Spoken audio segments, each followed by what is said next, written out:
Afternoon all. I have got a message today from John Sargent, who was one of the key organisers of the excellent tournament over the weekend, which you saw some videos at Imperial College, the quick play, the team quick play. And there was a best game prize which I was deliberately not trying to go for, because sometimes if you're going to play brilliantly like sack pieces and you don't see fully the clear wins, and there was actually an opportunity for like a bishop sack in my last game, but I didn't take it. I went a bit boring. I kind of wriggled my bishop outside the pawn chain and just won very easily without any risk. So sometimes I'm trying to ignore the best game prizes, but there was one available for those the more daring. I'm sorry for playing conservatively, but I didn't submit any. But this one was a great King's Gambit hacking game between Chris Tandy and Tom Slater. So Chris Tandy, ECF 176 on the Rapid Play. I think it's Rapid Play ratings, these. Tom Slater 132 on the Rapid Play ratings, I believe. So John, who looks a bit like Nakamura, some people consider he looks a bit like as though he would be like a twin brother or something in Nakamura. But anyway, so you'll recognise him at some tournaments. He said a couple of things about this best game prize. Regardless of win, draw, loss, draw, both players actually get an equal share of the best game prize. So this encourages people to submit nice games regardless. So we got a lot more entries because of this. That's the first point. Second point, this was Imperial College's first open tournament in over a decade, and they're hoping to run some weekend congresses, the next being in October or so, so please stay tuned. Okay.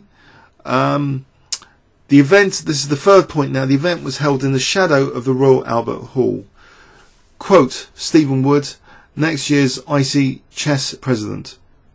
Imperial College's chess president, Stephen Wood. So yeah, so that adds a lot of prestige to this event. It is next to the Royal Albert Hall, as you saw for one of my videos. Yeah, I really enjoyed that day on Saturday, and I've got a few little bit of notes here, which I hope the I am Thomas Rendle doesn't mind me mentioning. Thomas, by the way, shares some parts of my opening repertoire. Rather coincidentally, bits of the French and Leningrad Dutch. So I think he's a very good chess coach. If you want chess coaching from an IM, he's a very good coach. So, okay, so E4 was played by Chris Tandy and Tom. So let's call white Chris from now on, and Tom Slater black. Tom played E5, and we have now the fearsome King's Gambit, which Thomas has mentioned as the favourite opening of hackers everywhere. I guess, but you can also play this just for positional control of the centre. It is undermining black's grip on the centre like D4, and also this F-file position. If black's really going to try and cling on to the extra pawn, then they could end up with fragmented pawns. So there's certain positional implications if certain things go wrong for black after accepting the gambit. Black actually rather cheekily played D5, didn't accept the gambit, trying to impose a gambit himself, maybe. After takes, though, he did take on F4. He could continue with C6, but he just took on F4. So white now played knight F3. So that guards against Queen H4 check, and obviously it allows black to recapture on D5 at the moment, but black didn't. He played bishop G4, which now allows white to protect that D5 pawn, knight C3. Black now played bishop B4, and now again the pawn was protected with bishop C4, so not worrying at all now about bishop C3 and then queen D5. So knight F6, putting more pressure on D5, but now white throws in this check, queen E2 check, and after queen E7 you may think, well, if the queen's come off here, how can this possibly be a brilliancy prize? How could it possibly be? That's the mysterious and beautiful thing about this game, that despite the queens coming off, there's still kind of a vicious, beautiful mate pattern. So queen takes E7, bishop takes E7, and now D4. Okay, d4, white's going to try and get that pawn back, and if black, you know, plays g5, we've got the potential fragmentation issues of the pawn structure. So look at this strategically as well as tactically, not just about king safety, about pawn structure. Black actually took on f3 and then actually did play g5. So we've got a pawn chain ready to undermine very easily with a rook supporting this h4 thrust, undermining that chain, leaving black with really busted up diced pawns here. Thomas regards g5 with the comment, the first serious mistake, and it receives vigorous punishment. Bishop d6 would have been better apparently. Knight b5, knight h5, looks a bit artificial, knight on the rim, but it's maybe justified here.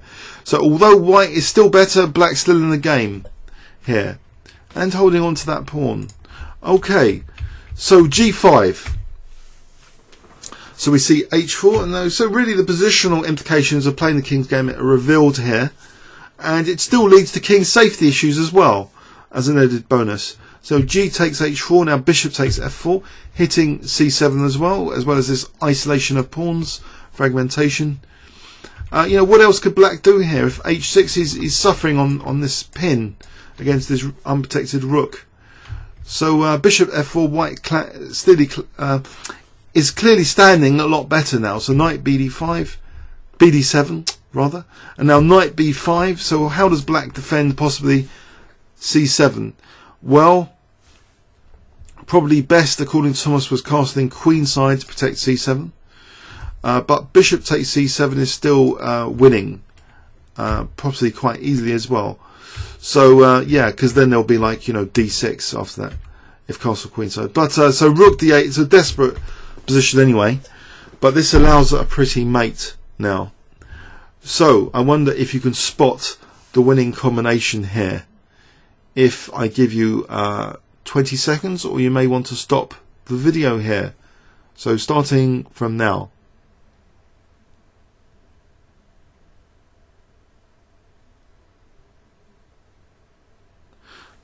Okay, I hope you spotted the major disaster here. After knight takes c7 check, you may have visualized also another check here. If I give you 5 seconds, check, and then yet there's another check now, check, and it's all over for the black king. And look at the rooks, they're kind of they're disconnecting. The rook on h8 doesn't look particularly good either. Knight g4, just throwing a few bits in to stave off the mate in a token fashion. So rook takes g5 mate. So let's have a look at this King's Gambit game again.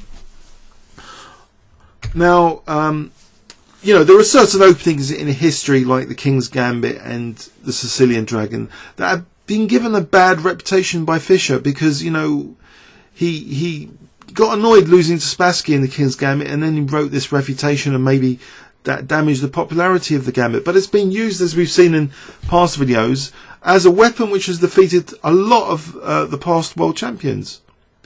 Have succumbed to, you know, its rich dynamism, aggressive potential. So it is a kind of a respectable Gambit, and you know, the Sicilian Dragon's also playable. So we all hold Fischer in huge esteem, but you know, some of these openings, you know, they're still playable. At a practical club level, especially in Blitz and in Rapid Plays, surely, you know, add a bit of fun to your games, guys. Play the King's Gambit. So f4 after d5, you know, d5 to e takes d5. So knight f3, stopping queen h4 check. Now knight c3. So bishop b4. It's like improvisation. You can sense black really is not really comfortable with this. Bishop c4. And now this check is really interfering with black's plans. So otherwise, black maybe, you know, is equalising with another move. If white had castled here, maybe, you know, black's fine with castles. It's difficult, but this check actually causes black a lot of problems after taking and playing d4. There's a lot of problems here immediately for black set. With this bishop retreat, you're forced to be retreating here, not pinning this knight anymore. So black was a bit too forcing, maybe taking on f3, and this is a really bad move, g5. So King's Gambit players will be licking their lips at the positional implications here, the shattered, fragmented pawn structure. And also we're just winning back material anyway. So bishop takes f4, so c7's under fire, but knight b5 is leading to now, after rook d8, a forced mate sequence. So check, check, check, and it's going to be mating. Elegant stuff. So yeah, nice best game prize. And look out for tournaments from John Sargent. Hopefully the Imperial College are going to be a source of some new tournaments. Comments or questions on YouTube. Thanks very much.